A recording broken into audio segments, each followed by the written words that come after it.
Hello, everybody, and welcome back to the Podcast Boys. I am one of your hosts, Connor Nielsen, and the other host of the Podcast Boys is the Comics Kid 2099. How are you doing, Comics Kid? I'm doing fantastic. Today we are talking about Season 2, Episode 13 of Twin Peaks. What is the name of this episode, Connor? I don't have that written down. Checkmate.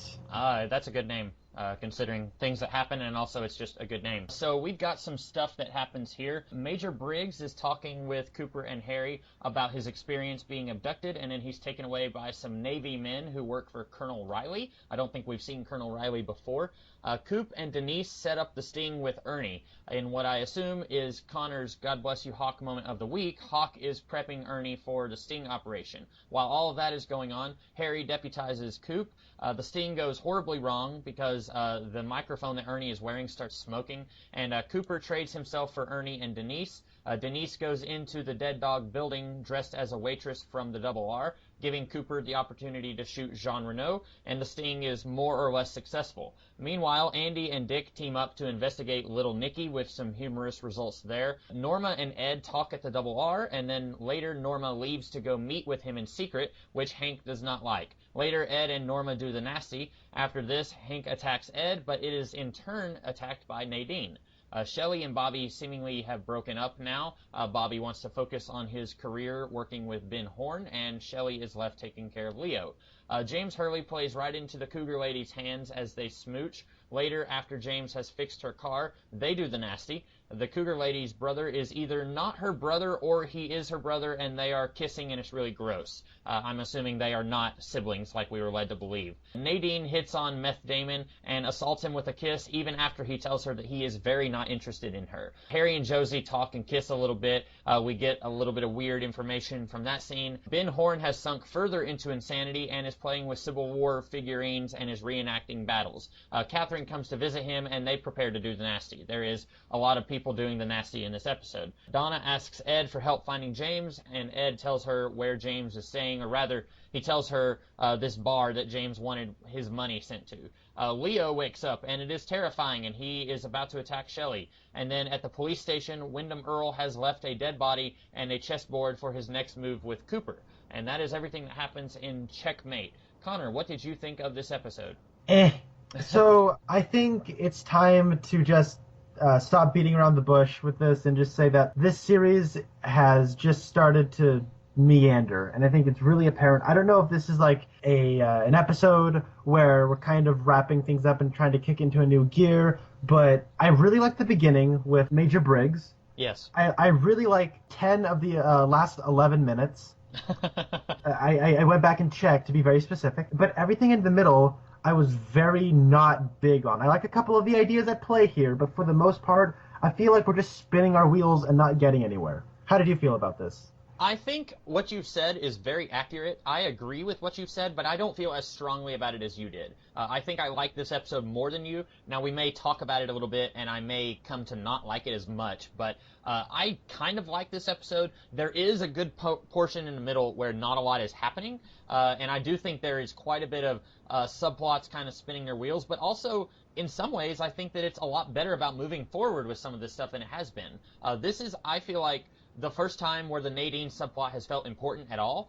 This is the first time I feel like she's ever done anything important in this show. Now, she's still acting like a high school student, and that's still getting on my nerves about like it's getting on Meth Damon's nerves, but her attacking Hank, I was like ready to start hooting and hollering like, yeah, let's go. Yeah, kick him. And, you know, I used to like Hank, but I haven't liked him in several episodes. I think the only time this entire season that I've liked him is when they were at the wake for Leland Palmer.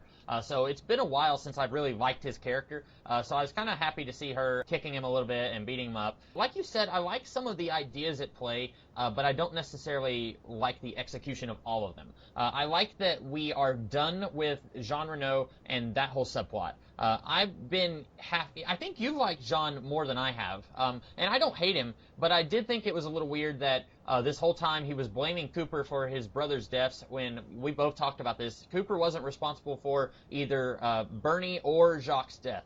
So it was really weird that this guy had it out for Cooper. And this subplot of Cooper being under investigation by the FBI, that's been basically just a stopgap to keep him in this show and keep him in this town. Because he was on his way out of Twin Peaks when Internal Affairs came and said, hey, you're no longer an FBI agent. And so this has been basically just a way to keep him here. And now that that's been taken care of, like you said, this episode is very much taking care of some of the subplots that have been brewing for a while and also trying to get ready for some new subplots. Now that that has been taken care of, I don't know what this season is going to do to keep him in Twin Peaks, because I think you and I both know he's not just going to, in the next episode, say, well, guys, I'm leaving. I was going to leave earlier. Now I'm actually leaving. We know he's not going to do that. So I'm glad to see that this one subplot is taken care of and wrapped up, but at the same time, I think it's going to cause some problems for the show in the next few episodes. Yeah, I am not even really thinking about what's coming up next. Maybe I'll just say, hey, I think Wyndham Earle's coming to Twin Peaks, so you should probably keep me here. When it comes to the whole Jean Reno subplot, there's really been no sense of escalation. And now that we're at the end of that subplot, escalation was what this whole subplot was about. Yeah. I think with the exception of, like, the guy dressed up as a Canadian Mountie and then they're kind of getting more nasty to try to frame Cooper for this job, that was the clear beginning of the subplot. And that's the last time there was any sort of escalation between Jean trying to outdo Cooper, in his tricks. Yeah. And I thought it would have kind of been cool to have this kind of battle of wits between Cooper and Jean Reno, and then that would have been a good way to kind of transition into this chess game that Cooper and Wyndham Earle are going to be playing when we're done with this subplot. Yeah. That would have been cool, and I think that's the conceit, and it's a very good idea. The problem is, there's been no mounting of tension. We only get a couple things here or there, and Cooper's only been like half aware of Jean Reno's vengeance on him for half this time. He's more been concerned with clearing his name than getting the bad guy. That's a good point, yeah. And that's where I'm getting a little frustrated with this. That being said, the scene where they're having a little sting operation, it was really cool. And then when we have the big standoff at the end, and that monologue Jean Reno gives with like the light covering half of his face, and that whole stuff was fantastic. I loved that. That is the classic kind of villainous monologue I love, because he doesn't necessarily, he blames Cooper for the death of his brothers on a more like thematic level where he's responsible for the death of what Twin Peaks was. Yeah. Laura Palmer was just a girl who died. But Cooper upended things, and he's the death of what Twin Peaks has been, and he's changing things, and he's like, if that could end, then maybe this whole change that you've made can end as well. It's like that classic Dark Knight Joker thing, or like, I'm sorry, more like a Dark Knight Rises Bane sort of thing. If you can poison the soul, not necessarily with hope, but I don't know. It's one of the Nolan Batman films. I haven't watched them in a while, but maybe you're thinking of like in Batman Begins, where Gordon is talking to Batman and he says, you've done a lot of good for this city, but your weirdness, your theatricality is now drawing more weirdness from the bad guys. Like, Batman is kind of a weirdness magnet, and even though he's a good guy and he's on the side of the angels, his presence is causing the bad guys to up their game. And I think maybe I can see that. I was thinking actually something along those lines when you were talking about this. I was thinking of it's not in even the same galaxy of quality, but in the Gotham TV show, in the first episode, Falcone is talking to Gordon, and he says, "Yeah, I'm a mobster. I work with organized crime, but there needs to be a system." And right now, he's telling Gordon, he says that the end of our days of organized crime, it's coming to an end, and I want to find the murder of the Waynes just as much as you do. And that conversation actually kind of reminded me of that from Gotham, but I can totally see what you're talking about with the Nolan Batman films also. And I think when you look at the Nolan trilogy, there is kind of this thing of escalation, and then the idea of the bad guys getting nastier than the good guys. That's very apparent in the final scene of Batman Begins, and then that's the point of the Dark Knight. I like the idea in Dark Knight Rises where Bane comes on in. His whole idea is that he's going to poison the good by making it too good, and then it becomes bad. You know what I mean? It's like an oversaturation, and then there's this whole idea of balance that needs to happen. But when it comes to, and I like the idea that half of his face is covered in shadows and the other half is not during that. And I love the way that scene is lit. I love the way this, everything's framed. I like the way the actors are acting. I love Jean Reno. I like his whole ideology about Twin Peaks, and I like how small scale and domestic it is. Domestic in terms of just this town as an isolated unit. But the thing is, like, all this stuff, I was like, man, this is really, really cool. But if the entire focus of the episode was the Jean Reno subplot, this would have felt cool. The problem is, this entire subplot has felt so scattered and lost in the sea of all the other subplots that whenever we go back to it, I keep having to remind myself, oh yeah, this is, I guess, the main subplot we're supposed to be caring about and following, but there's no main subplot that the others are kind of drawing from. There's just a bunch of subplots now, in a way that, like, the Laura Palmer stuff, was a good window into a bunch of other people's worlds. I like how we've grown past Laura Palmer, and I want to get into that later, because that is something I like, but we only saw a little bit of them setting up the Wire, and then we don't see any of it until like the last 11 minutes of the episode. And then we have the sting operation. We cut away for a really terrible scene, and then we cut back for the last 8 minutes. And it's 3 scenes in a 46-minute episode. Yeah. I just don't think it has enough of it. If this was the drive of the episode, it would have worked better, and I would have felt it would have felt more earned. But as it is right now, it's just good ideas that are just kind of lost in a pile of ideas. You're right. And there's 2 things that make this problematic. Like you said, number one, we have not had a whole lot of this subplot in any of the episodes since Cooper lost his badge. And it's been, I think, 2 episodes since that happened. And also, like you said, this episode, other than the sting, not a whole lot happens. It's mostly just characters deciding that they're going to have sex with other characters. And, like, none of that is very important right now. Maybe it will be really important in a few episodes down the line that Ben Horne and Catherine are back together, but right now that doesn't have any bearing on this episode. And all of these scenes, the scene with James, the scene with, I don't want to say the scene with Nadine, Ed, Norma, and Hank, because that is kind of, they kind of touch on that. They're saying, hey, why is Hank not here? He's supposed to be part of this deal. And they're like, he'll be here soon. And, like, we know why he's not there. So that's kind of sort of connected, except that you could have very easily given that. Well, even if you kept just that scene and you removed the scenes with James and Ben Horne and Catherine, I think that this episode could have devoted more time to this Sting episode, and it would have worked out better. But also, I was thinking of this. Ever since Cooper lost his badge, he's still pretty much been involved with the Twin Peaks Police Department. It would have been really cool after he lost his badge if it was like, okay, I like you, Cooper, but you don't need to be staying here helping us. You don't have any official business with us. You need to go, like, take a break. Take a few days vacation for yourself. And then while Harry and Hawk and Andy are doing police stuff, Cooper can be over here, like, trying to enjoy a day at the lake fishing or something. And then Jean Renault sends him a finger in the mail or something like that. Like, Jean is messing with his mind and Cooper has to deal with it while all this other stuff is happening separate from Cooper. But like you said, Cooper has been more concerned with getting his job back, and he's been still helping the Twin Peaks guys with their stuff in all of their subplots ever since he lost his job. It's like nothing has changed for him except that he's not wearing a suit anymore. It doesn't really feel like the status quo really changed that much since that Lawrence Fishburne guy came and told him that he was under investigation. So I think if they had done those 2 things, this would have worked a lot better for both of us. It would have. And one of the things that is kind of frustrating about this is we have kind of this whole crime stuff that should be the center of this, because the whole gimmick of Twin Peaks is that it's a soap opera with a crime mystery detective twist to it. And I'm not saying now that Laura Palmer's dead we need to have another murder mystery,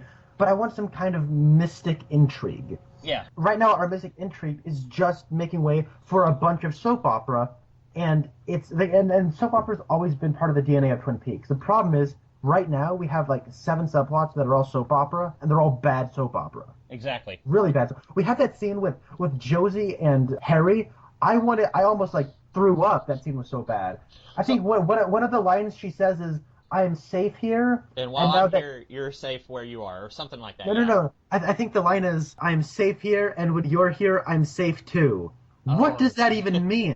What does that even mean? I don't know what that means. Especially when she spends half of that scene telling Harry that he needs to leave. What? Exactly. That I wanted to also mention something about that. So Harry walks in and says, "You were supposed to move into my place. What are you doing here? Why are you dressed like a maid?" And she's like, "Oh, things are different."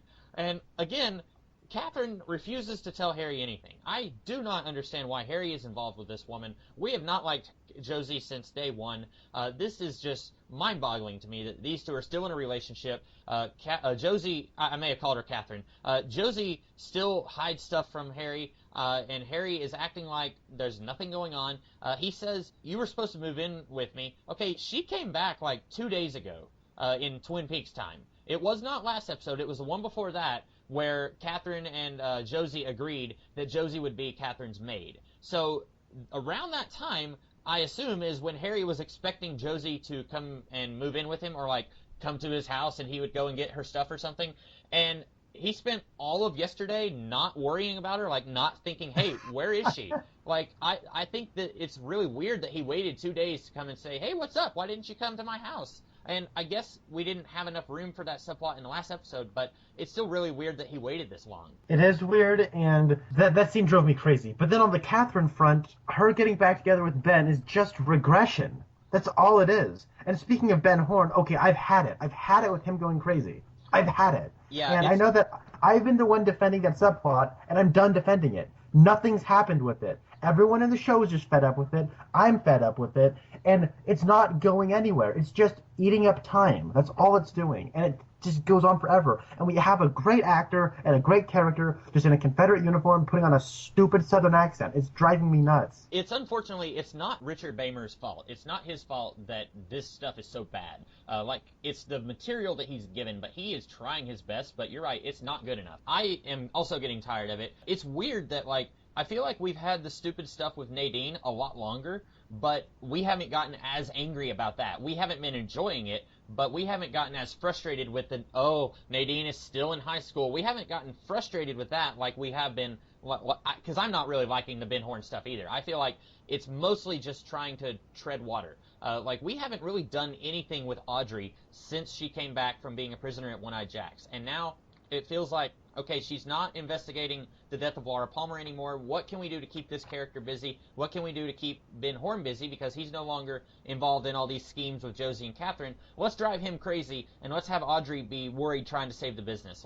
It's a good angle for her because Ben Horn is clearly not capable of running the business, and Jerry certainly isn't, and she's calling him for help, so that's how desperate she is. So it's a good angle for her, but right now she's not doing anything. And you know what? I remember she's like, today's the day we're going to save the company. Yeah. What's that subplot?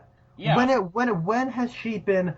I've never seen in a single scene where she's passionate about saving the company. Exactly. I just see her being mischievous, putting on her little devious smile, doing and using the facade of businesswoman to try to figure things out and sleuth. Exactly. That's all I've seen her do. I've never seen any passion behind her of I got to save my dad's company, and now she's like, today's the day. What are you talking about? Do you have a meeting set up that I don't know about? Yeah. I don't know what's going on. And having seen the episode, I don't even know what she's talking about. Yeah, and I mean, it's not in the episode. This is another instance where I would say if you removed a couple of these other subplots, you could have done more with this, but since this is one of the subplots I said we could have removed, then I don't want to see more of this because it would have just been more confusing stuff that doesn't have enough build-up. Like you said, we've never seen her character act this way. She's always pretty much held her father and the company in contempt. The last time these two even spoke to each other, she was telling him that she knew that he went to One-Eye Jack's and that she knew that he had sex with Laura. Pretty much I think that was before he got arrested, wasn't it? It was right before he got arrested. Okay, so she hasn't really spoken with him any since then, and now suddenly she's worried about his mental health. Where did this come from?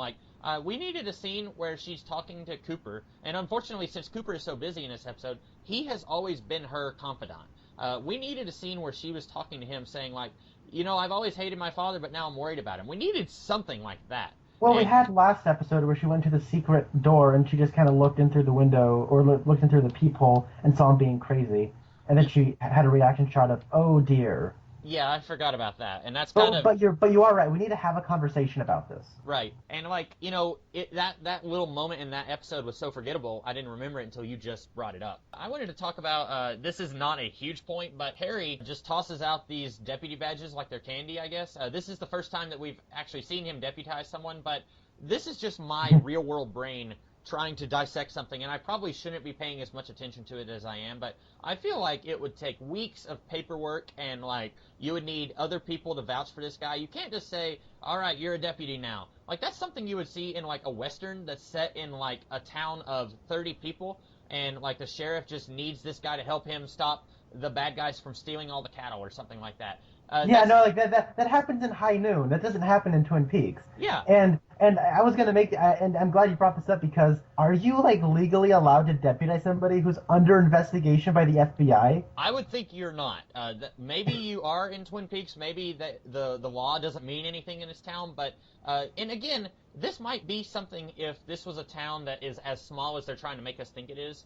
Because we've talked about this before, about how originally Frost and Lynch wanted this town to be about 5,000 people, and that's what it feels like. It feels like a really small town with like one restaurant and this business. If the sawmill went away, like nobody would be in this town. It feels like a really small town, but the sign says that there's over 50,000 people in this town. You do not just, out of the spur of the moment, I'm just going to deputize this guy who is also an agent of the FBI and is also under investigation for drug trafficking. You don't just get to do that. I was expecting the judge from the Bang Bang Bar to come in and say, now hold on a second, Harry, you can't do that. And then he would just say, oh, okay, wink, we're not supposed to do that. You're a Bookhouse Boys, you can come with me anyway. Yeah, exactly. If he's already an honorary member of the Bookhouse Boys, he has his own patch. Why does he have to be a deputy now? Yeah, I don't know. That was just a weird little, again, it's something that you would see in a Western. It felt really weird here. And this show is all about blending genres, like you said. You've got the mystical stuff, you've got the police investigation, you've got the soap opera elements, but don't try to throw in Western tropes, too. That's going to get weird. I agree. Furthermore, on the front of subplots, let's talk about the James one. Oh, boy. Okay, because this is a big can of worms. We have had the worst luck this episode, because not only did we get James and Josie, but we also got Donna for a scene. Like, yeah, it wasn't too bad with Donna. It was like the stars aligned for the worst spot. You will never hear me say this, but Donna wasn't that bad in this episode. She was only there for about 1 minute, and she's just looking for James. She doesn't go to Laura's grave to yell at her about how, hey, it's been a month since you died. Can't you leave us alone? Like, we haven't seen any of that. Fortunately, she was just there to say, I'm looking for James. I don't know why she's looking for James. I thought these two were not on... Well, I guess he kind of left her hanging dry, but they were still a couple when he left. I keep forgetting that. Didn't he leave her out in the middle of nowhere, too? I think it was... Wasn't it right there at the lake? Or am I thinking of when he was there with Maddie? I'm thinking that's when he was with Maddie. I thought they were just like somewhere, they were driving on their motors on his motorcycle, and they were visiting... they were out in a old highway in the mountains. Yeah. And they went to an overlook, and he's like, I'm just going to leave her. What if she's just been trying to find her way back home for the last several episodes? It's like, where's James? I got to sack him. Oh, and Dr. Hayward is saying, where is my daughter? My only daughter. I only have one daughter. Anyway, yeah, so James and the Cougar Lady, who, by the way, I'm not going to have another point to mention this. You know who she looks like? She looks like the actress Lake Bell, who she's been in a few things. I don't know if you know who I'm talking about, but... Oh, I know who Lake Bell is. Okay. She was the only good thing about The Secret Life of Pets. Oh, okay. I only know her from one episode of New Girl, but I looked her up, and she's been in things that, people have heard of. But, yeah, this Cougar Lady looks like Lake Bell a little bit. And I know it can't be her because, Lake Bell is, she would have to be, in her 60s now if she was the Cougar Lady in this show. But, yeah, looks a little bit like Lake Bell. That's all I had to say about her. Carry on. Yeah, she looks like blonde Lake Bell, because Lake Bell is brunette. Right. For any of the listeners who aren't familiar with Lake Bell, I haven't seen her face in a very long time, so I probably have to Google it very quickly. But when it comes to this Cougar Lady thing, here's the thing. Here's what I do like about this, okay? I like that we have James. Okay, I don't like that we have James droning on and explaining his backstory with Laura and Maddie, and every girl I get into contact with gets hurt. Just turning on his Anakin switch. And yeah, I went there. So I don't like that. But what I do like is, one thing I like about the show is that in real time, people grieve people tend to grieve for a couple of weeks. Yeah. Before they kind of move on, and at least start to move on. And I like that we're clearly acknowledging that the show, Laura Palmer's dead, and the grieving process was kind of chronicled through the investigation of who killed her, and then when we find out who did kill her, it was closure for the grievers, and so we were able to kind of move on from that. Now we have the show moving on. I like that, and I like that we have James and Cougar Lady. They have a little thing going on. What is her actual name? Because they never mention her name in this episode, and I don't know. I couldn't be bothered to look it up, but I just call her Cougar Lady because that's her defining character trait, is that she's a cougar and she's trying to trap this guy. Well, she's also rich. Oh, okay. Rich abused Cougar Lady. So, but the thing is, in the very next scene, we have that scene in the double R between Mike and Nadine, and we have, again, kind of a younger guy and an older lady. Yeah. So there's a bit of a parallel there, and I like the editing choice to have those scenes next to each other, where we have a more serious, air quotes, serious scene between James and rich abused Cougar Lady, and then we have a comedic scene between Mike and Nadine. So Yeah. I like that editing choice. I like that from a stylistic standpoint. And I will say, stylistically, this episode is very well directed. Yeah. Because I like that part. Okay, this is a weird directorial. I don't know if it's acting or blocking. I don't know who to blame for this, but we have that part where James says, "Hey, I fixed your car. Here's some champagne," and then she says, "Oh, James, you're so hot."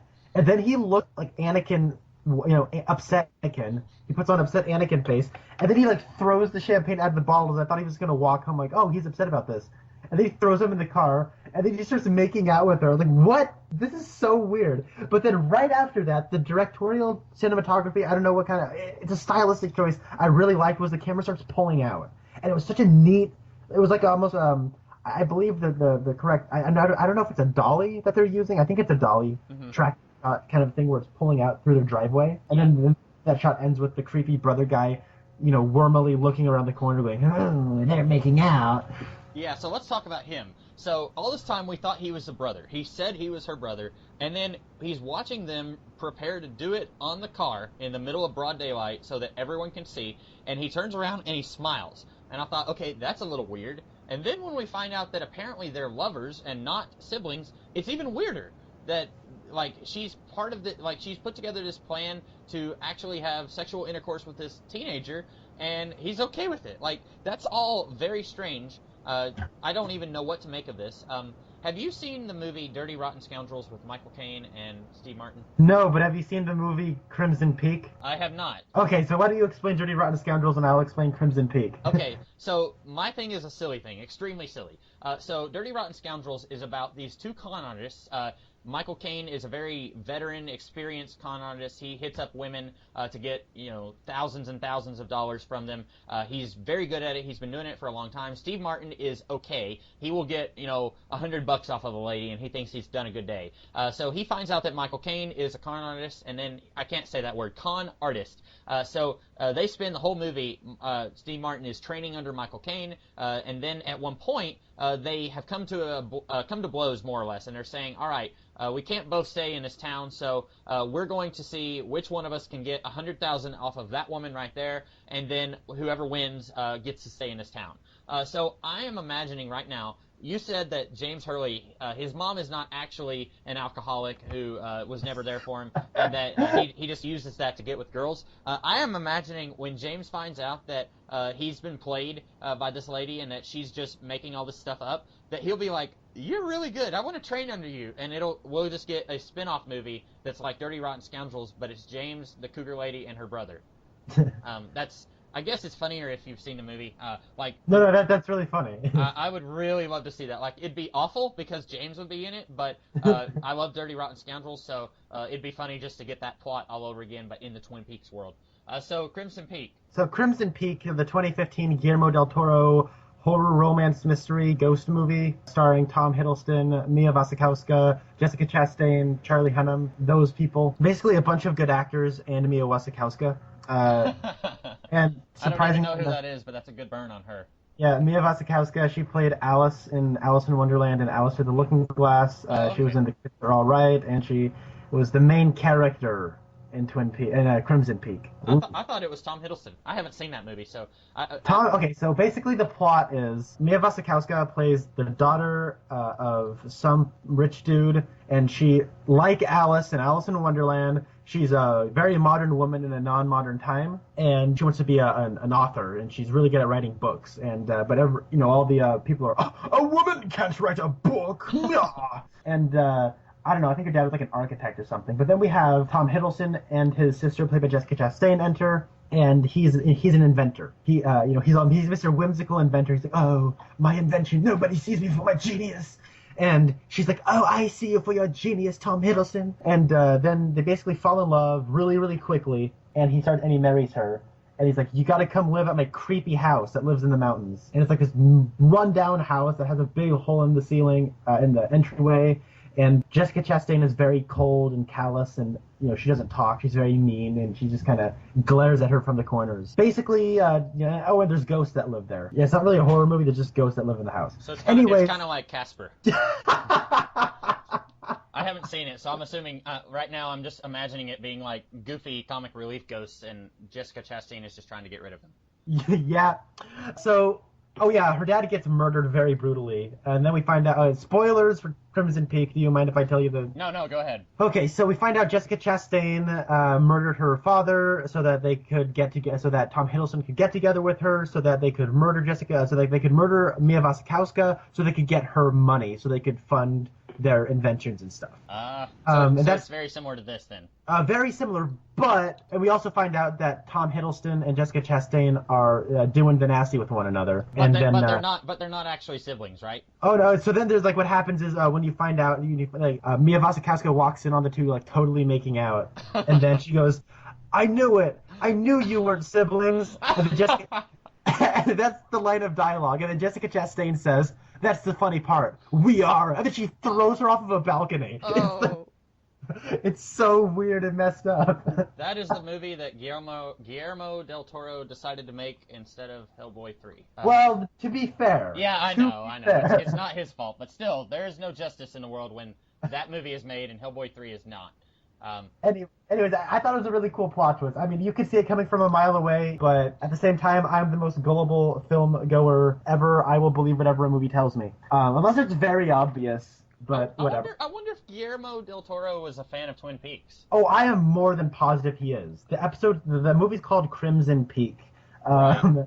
And Yeah, there's that sounds like it's definitely owes a little bit to this anyway. Yeah, if he's a visionary arturist director. But the thing about all of those people, whether they will admit it or not, they're influenced by David Lynch. And since Twin Peaks has had such an impact on pop culture and just little ideas that'll pop up here and there, it's going to have some kind of crossover, whether the director intends it or not. Whether you're going to do anything supernatural or small town, like the show Wayward Pines, it's so blatantly inspired by Twin Peaks, and that's going on right now. We even have Matt Dillon, who's just like Kyle MacLachlan from Twin Peaks. But the thing is, that's a show that's directed by M. Night Shyamalan. Again, visionary arturist director M. Night Shyamalan, inspired by visionary arturist director David Lynch. You have Guillermo del Toro, who's obviously somebody inspired by David Lynch. And you were saying that people even unintentionally are inspired by Twin Peaks. You and I have talked before. I don't think you've seen this show, but Gravity Falls, which is a cartoon that ended about 4 or 5 months ago. That show, I've always assumed that the people behind that show were like really huge fans of Twin Peaks because it's a small, weird town and there's investigations into the strange and unusual. It's child appropriate, obviously, because it's on the Disney Channel, but I always assumed that it was a Twin Peaks knockoff, but apparently when the show was in production, the creator, the main guy, the driving force behind the show, had never even seen Twin Peaks. So that's one of those things where I just assumed that it was a very intentional knockoff, and I'm assuming also now that he either later watched Twin Peaks while they were in the middle of production, or someone else on the show had watched Twin Peaks, because there's one episode that I'm thinking of that's a very clear reference to the Red Room. But anyway, yeah, that's kind of a similar situation where you've got a show that at first looks like it's very intentionally paying homage to Twin Peaks, and then you find out, oh no, they didn't mean to do that, or they weren't familiar with Twin Peaks enough, they didn't watch it. Yeah, and I think that's just kind of like a social and cultural osmosis that just occurs. Yeah. But getting back to this subplot, I mean, how stupid is James? How stupid is James? I don't want to jinx it, but at the same time, for entertainment purposes, I want to jinx it. I don't think that he can do anything stupider. Now that I've said that, let's wait, and we'll see what happens next episode. Maybe he does something even dumber. Who knows? I would love to see him just keep digging himself further and further into the well of stupidity. Just at this point, I just want to see how far he will go. You know what I wish happened? What? You've seen the Godfather films, right? I have not, no. Oh my god, what? Okay. You can spoil those too if you want, yeah. Have you seen Dog Day Afternoon? I have, yes. Okay, so you know who John... it's weird that I've seen Dog Day Afternoon, which many people haven't heard of, and then I have not seen The Godfather, which everyone has heard of. But anyway, what were you going to say about Dog Day Afternoon? You're familiar with the actor John Cazale, right? Who was he in Dog Day Afternoon? I don't know. I've never seen Dog Day Afternoon. How do you spell his name? I've got it here. It's like C-A-Z. Yeah. He played Fredo in the Godfather movie. And he's the other guy who's not Al Pacino in Dog Day Afternoon. Yeah.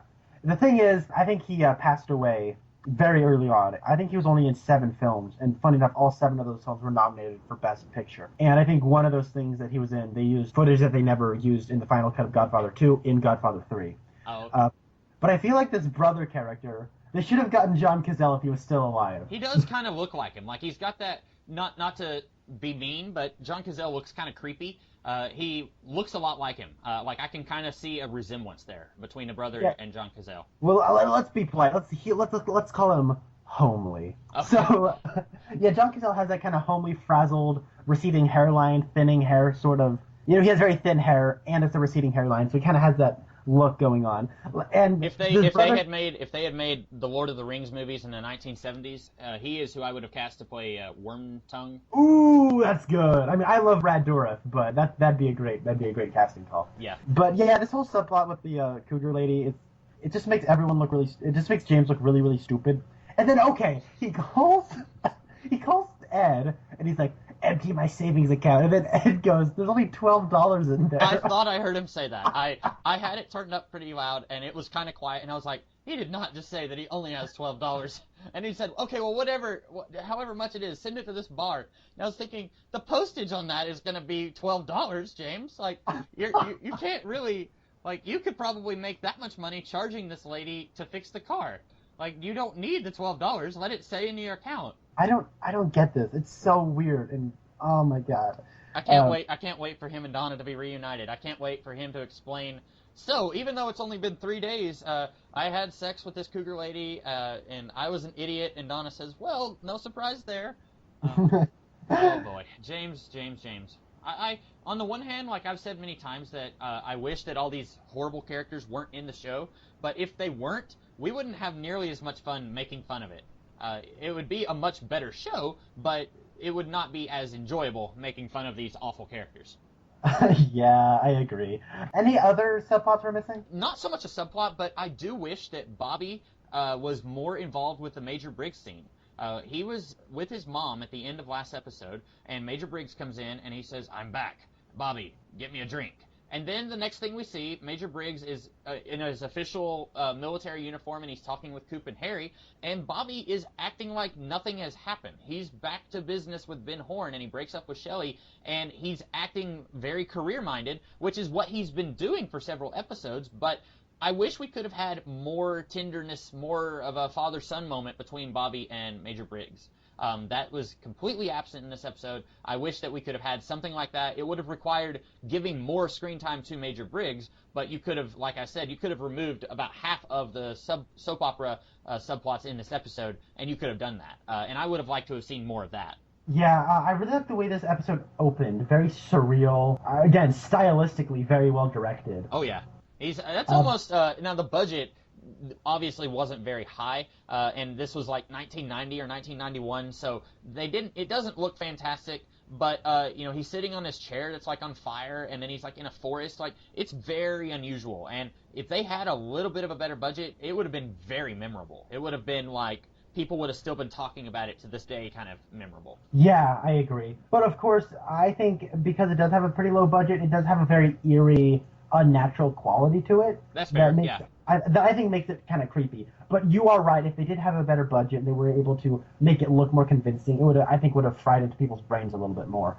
That's what makes me wonder, when we get the new season, the revival in 2017, are they going to have a good budget, or are they going to deliberately try and make it look like a show that is still on a early 90s budget, and try and make it feel like it's still in that really cheesy, low-budget soap opera world? Or are they going to really use their budget and... Because they've got like 90-something people who are cast in this revival. So more like 200 and something. Oh, yeah, it's a lot. I didn't remember the exact number. I knew it was close to 100. I didn't realize it was over 200. But I don't know, like, I'm assuming that will take a lot of their budget, but are they going to use money for, like, good effects, or is it still going to be like that episode where they transposed Bob's face over Leland's face? Or, no, wait, who was it? They transposed Laura's face over Donna's face, and we laughed. Yeah. It could be like that, or it could be, something that looks really good and looks like it was made in 2017. Yeah, that's kind of the issue when it comes to these belated sequels, because when it comes to these long delayed sequels, just at least theatrically, when it comes to these theatrically released films, I can't think of one I've liked. Right. Independence Day Resurgence was bad. Zoolander 2 was bad. My Big Fat Greek Wedding 2 was bad. Dumb and Dumber 2 was bad. Like, there's so many just bad belated sequels. Yeah, I'm trying to think of a good one, and I can't right now. I'm sure one may come to me, but I doubt it. Like, that's not one of those things where you see, well, here's maybe a good example. The Terminator and the Terminator 2. There was like 12 years in between those two movies, wasn't there? Or maybe not 12 years, but it was a long time. Yeah, but I think there's a bit of a difference there because James Cameron was somebody who he really wanted to make Terminator 2, but he couldn't until the first Terminator was a hit on home video. And the difference between something like the Terminator was the Terminator, the first one, wasn't this big cultural phenomenon. Right. And it had a cult following, but it wasn't this big thing that people remembered. It didn't have memorable movie lines and stuff. I mean, of course it has I'll Be Back, but the second one was really the Terminator movie that really captured the culture. That's true. And pop culture. And I'm thinking of like, when it comes to like something like Zoolander 2, you can't, like, they have to have this small phone. They have to have Billy Zane. Oh, because it's a sequel to Zoolander, what else are we going to do? Right. And I was mistaken. Terminator 2 was only 7 years after Terminator, which feels like a long time these days. Like, if you haven't done a sequel within 2 years of a movie, you're thinking that they're just not going to make a sequel. But 7 years is not as long as I thought it was. Or I thought it was a lot longer. I know the same thing happened with the Alien films. Oh, yeah, that one. The first Alien did very well, and James Cameron really wanted to make a second one. Hey, there's James Cameron again. Yeah. So that's why that happened. But again, Aliens did a better job of like capturing like a pop culture stuff because it had more of an action backdrop to it. Incidentally, this has nothing to do with Twin Peaks, but in both of these cases, I actually prefer the first movie. I prefer Alien and Terminator 1 over their sequels. I like Alien and Aliens like exactly the same. I like them exactly the same amount. Okay. It really depends on what mood I'm in. Yeah. And I still have never seen Terminator 2. What? Okay. I know. We're even, since I haven't seen The Godfather. Well, I guess there's 3 movies there that I haven't seen. And well, there's 2 movies you should really watch. Right. I've never heard anything good about The Godfather 3. So, and that's another one. That was quite a bit after Godfather 2, wasn't it? It was 20 years later, I want to say. That's... Okay, I want to say Godfather 2 was definitely released in 1974. I know that for a fact. I think Godfather Part 3 was released in 98. It was 90. So it was 16 years. Okay, it was 1990? Yeah. Still, that's very long. Yeah, that is. And like you said, it's another instance of well, I haven't seen it, but I'm just going to assume in this case that everyone was right and that Godfather 3 wasn't good. It wasn't good, but I wouldn't go as far as say it's bad. Oh. It's just, here's the thing, and I know we're so off the beaten path of Twin Peaks right now, but yeah, it's okay. The Godfather books were pulpy crime novels. Mm-hmm. That's all they were. And then the films were great pieces of art. They were deep. They were thoughtful. They were expertly crafted. They were excellent films, the first 2. And then The Godfather Part 3 is just a pulpy crime movie. Yeah.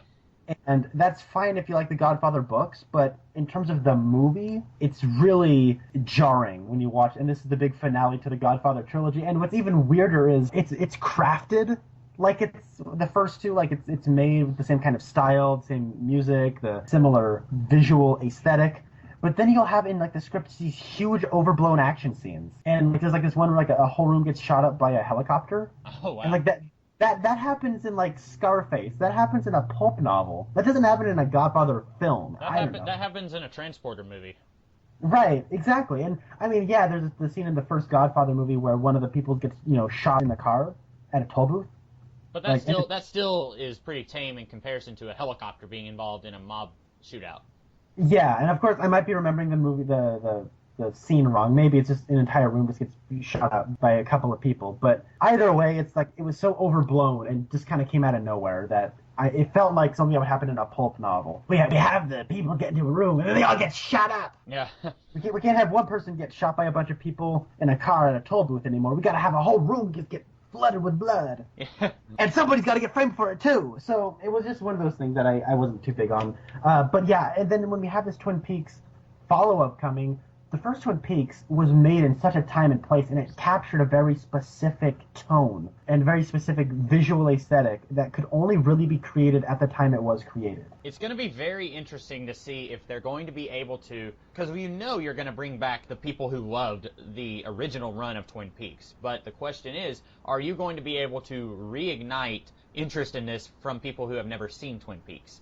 Because Exactly. And I don't know if they can do that. I don't know of anything that David Lynch or Mark Frost have done since Twin Peaks. I know you're more familiar with Lynch's career than I am, but I'm not sure if this is one of those things, kind of like George Lucas, where he was a mastermind and he was really great back in the 70s, and then he does the prequels and everyone hates it, and pretty much everyone agrees that he lost his mojo. I don't know if it's going to be one of those things. I really don't want it to be, but at the same time, like you said, it's really hard to think of belated sequels where there's like a 20-year gap and there's, it still has that same fire. It's going to be very interesting to see if they can achieve that. Yeah, so since Twin Peaks, he directed the film Twin Peaks Fire Walk with Me. I have seen that, yeah. In 1997, he made Lost Highway. I haven't seen that. I've heard of that movie. I've never seen it. I know it's very low budget.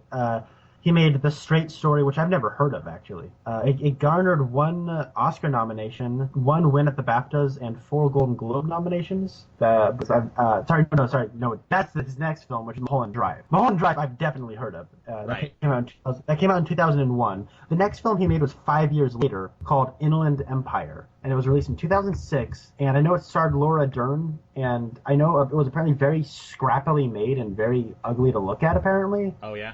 So that's all I really know about it. I've only seen a couple of shots from it, and he hasn't made anything since, at least movie-wise. Yeah, I'm looking at his Internet Movie Database, and there's like a whole bunch of like shorts, like a video documentary short or a video short, but it's not like full-blown movies, because there's like 8 things he did in 2007, and I was kind of surprised at first, and then I noticed that none of them are feature films. Yeah, and he has a recurring role on the show Louie.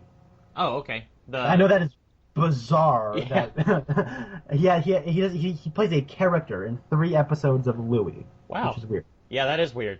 I guess Louis C.K. is also influenced by David Lynch and wants to honor him. We were talking about auteurs. There's another one I wouldn't have expected. Yeah. Mark Frost, I'm not sure. I know he did some... What did he write? I think he's one of the writers of the Fantastic Four movies from the mid-2000s, but I could be entirely wrong on that. Mark, you didn't. Oh, he did. He did Rise of the Silver Surfer. Oh, Mark Frost, what have you done? He was on both of them. Okay, well, yeah. Those, at least it wasn't... I know you and I have had a little bit of a disagreement on the Josh Trank movie, but at least he wasn't with that one. Yeah. I mean, I think the Josh Trank Fantastic Four movie is a terrible, terrible film. Yeah. But it's not... Anyone who says differently is a horrible person. No, but I'm kidding. But to be fair, like, that movie's not the worst. No, not... Well, it's in the top 5 worst for me, probably. It's not as bad as Batman vs. Superman. I think it's about as bad as Batman v Superman. Oh, yeah, it's up there. So anyway, we are really, really rambling. I think that's all we have to say about Twin Peaks, right? No, Leo wakes up. Oh, yeah, what did you think of that? Was that the 1 minute that you did not like? Oh, no, I was thinking of something else. Oh, okay. No, that's the one where she gets out of the bed and then walks out and goes, he's sleeping, and then they start making out. Oh, okay, yeah. And then it just cuts back to the hostage situation. It's like, okay, whatever. I could just pretend that scene didn't happen. But I was scared. That scene was legitimately scary. The way it's shot, the way the lights go in and out, the way the sound goes in and out. Shelley's really scared. I mean, this is another thing that troubles me with this episode. We have barely seen any of Shelley, like, at all. So now to all of a sudden try to really care about her situation is very difficult, since we have had nothing to really care about for episodes, like going on 5 or 6 episodes now. Yeah, I agree. We haven't had a lot with her, but I still feel very sorry for her. No, I do too. I'm just talking about from a storytelling level. Yeah, they haven't given us much to chew on for pretty much since the beginning, not the beginning of the season, but, well, I guess it was the, when did Leo fall into the coma? Was it the end of season 1? There was, yeah, okay, it was the end of season 1. So the beginning of season 2 is when she and Bobby kind of concocted this plan of, okay, we're going to pull one over on the courts and we're going to get all this insurance money. But for the last several episodes, you're right, she hasn't really gotten to do anything. Yeah, and one thing I really like is that scene where he has like the red goop that she's feeding him. Yeah. It's like coming out of his mouth, and the way he like cocks his head, Uh-huh. when his eyes come into focus. That is very reminiscent of the scene of the shot where funny enough, he gets shot by Hank. Yeah, it is. And I didn't think of that. You're right.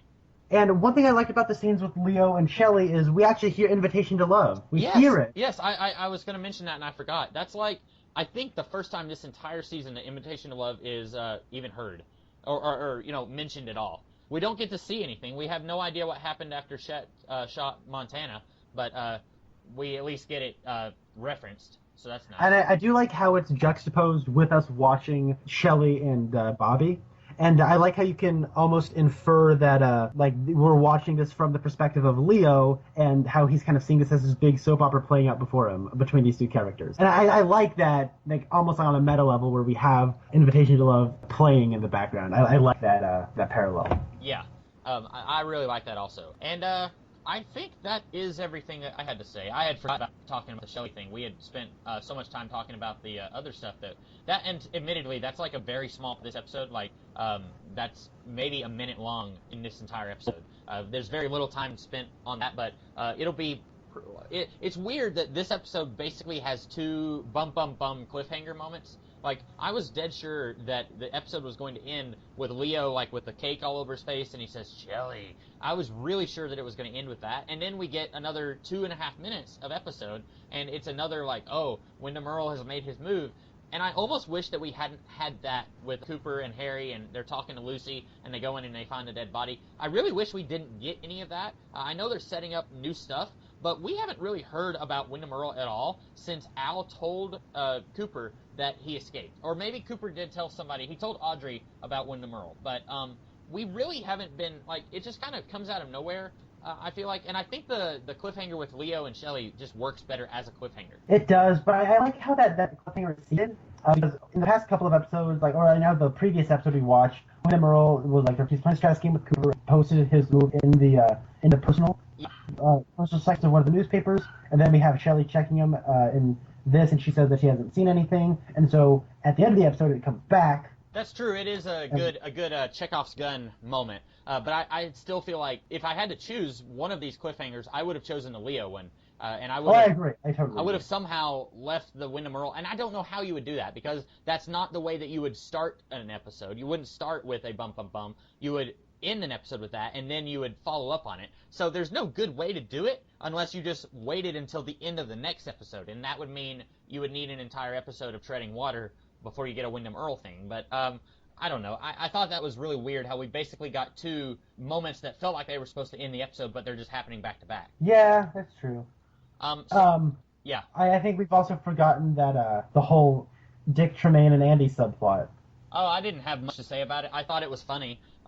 I really like that these two hate each other's guts, but they're working together. That's amusing for now. We don't know how long this is going to go on. I remember where the subplot goes, but I don't know how long it goes. But right now, I think it's very funny. I really like when those parents come in, or the potential parents come in, and they're asking to see, is it little Donald? Yeah. And yeah. Dick is the absolute worst person to bring with you on a covert assignment because he says, little Donald is dead. Dead tired, that is. I was just, when he said that, I was thinking, that is the worst excuse you could come up with. Like, I don't think Andy could have come up with a worse excuse for, like, why Donald's not there. Or, all they had to do was say, okay, we'll be right here. We'll go get him for you. And then they just leave. That's all you have to do. Like, you don't, but Dick, like, I really thought that was funny, but I didn't have a whole lot to say about it. Yeah, I mean, I think it was a very small part of it. It ultimately didn't add up to anything. They just find his file. I like the line from Andy of, where have you been? There was a cat in a tree. That was good. Did you, I mentioned earlier that your God Bless You Hawk moment was probably when he was putting the microphone on Ernie. Was that your moment? This brings us to our God Bless You Hawk moment of the week. God bless you, Hawk. Thank you so much for all your efforts of having to put a wire on a really sweaty old dude. I wouldn't have been able to do it, so God bless you, Hawk. Although it ultimately would have, I like how that pays off, where him sweating so much sets it. I think you're right, yeah, and that's another really good Chekhov's gun moment.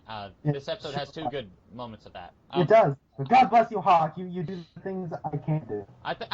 You just know that we're missing a scene where Harry says, all right, Hawk, you got to put the wire on him. And he's like, oh, he looks all sweaty and gross. He's like, you got to do it, Hawk. I've got to hold this shotgun and look awesome sitting behind the desk. You got to do it, Hawk. And like Hawk is over here grumbling, like Harry always gives me the gross assignments, and that's why we love him. I do. We love him. Right. We love him. So I think that's everything that we have to say about this episode. More or less, I think that I still don't hate it as much as you do, but I do see where you're coming from. Like, the more we talked about it, the more I realized this is not a good episode, but I don't think I hated it, or I don't think I felt as strongly about it as you did. No, I don't hate this episode. There are things about it I like. Yeah, I realized that I was making it sound like you hated it, but you disliked it more than I did, I think. But I have come down on it a little bit since we started talking. And I think you're right. I just like it. It's probably like I haven't. Okay, I hear so many things about Twin Peaks season 2, like, oh, it's so bad. But then like watching it, I'm like, oh, this isn't. I don't know how good the rewatchability is, but it's not terrible.